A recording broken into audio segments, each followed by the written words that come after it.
cho chúng mà tuổi rồi luôn cho tuần đầu tiên tuổi chưa của trái thôi tao nói bé tin nè ôi chán ôi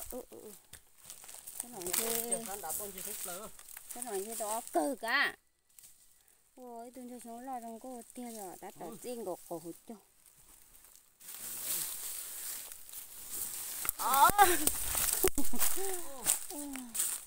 ôi tuần đầu tiên rồi tôi phải nói tôi chỉ chua cho má nó tôi chỉ tuần đầu tiên rồi ôi sao từ đó nhưng tôi bự ôn luôn rồi luôn tôi thoát tao làm chưa mình tôi cũng chuối chỉ dây của tôi chuẩn chưa đấy rồi nó nè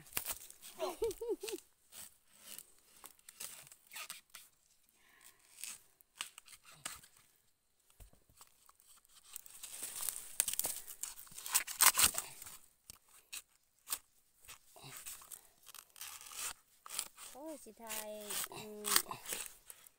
thấy to rồi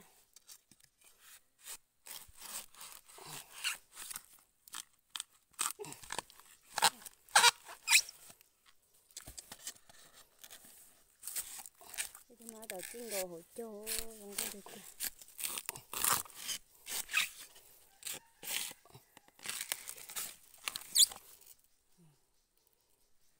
không biết buông không có kìa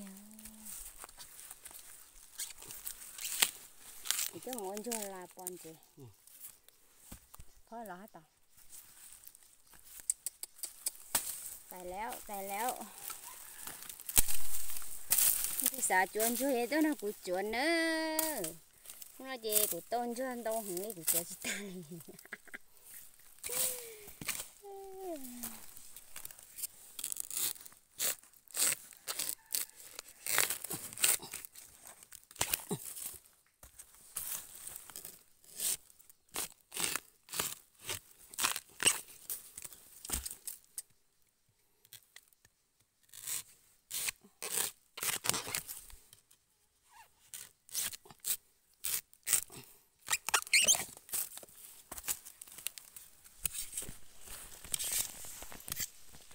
anh giỏi đánh nó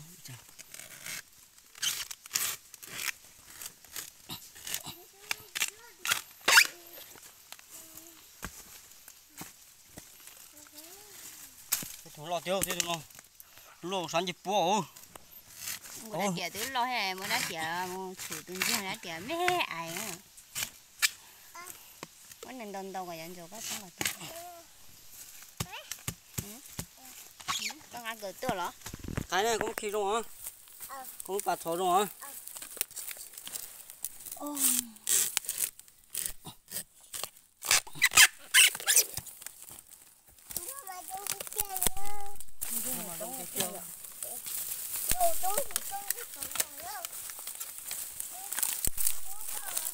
chống thổ chống được chống thổ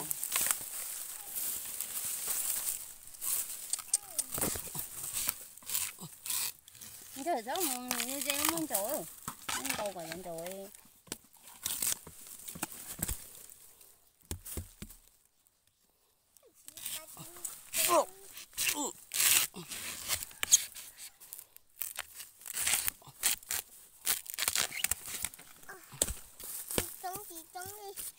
chống chỉ chống đi rồi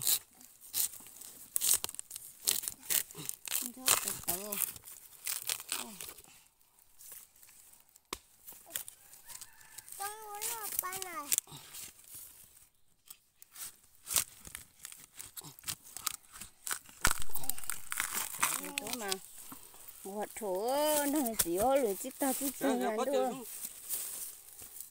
giờ tao cũng gào có cũng lần tao lên thôi ôi chưa đi xuống tao chịu đi xuống không có tiền rồi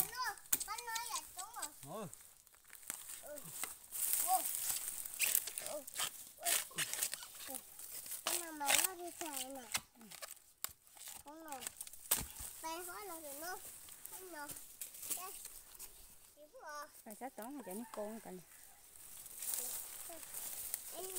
Bán đâu mà trúng gì trúng luôn. Bán nó trúng gì trúng rồi ạ. Nó được không? Nó cũng một bát chơi, Cái gì nữa? Năm đấy. Chú có chỉ chơi cái gì nào? Ủa, ôi sao vậy?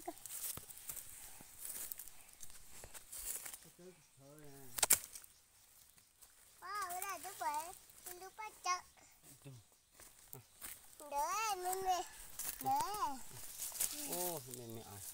Mẹ ai bỏ. Đẹp. Có tụ của nào con đây. Ô tụi nó đó.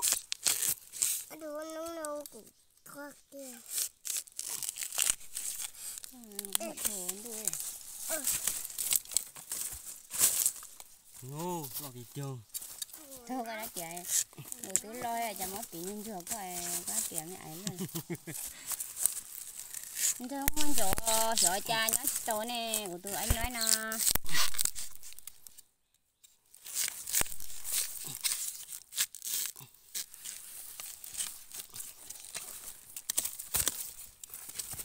Ai bỏ về.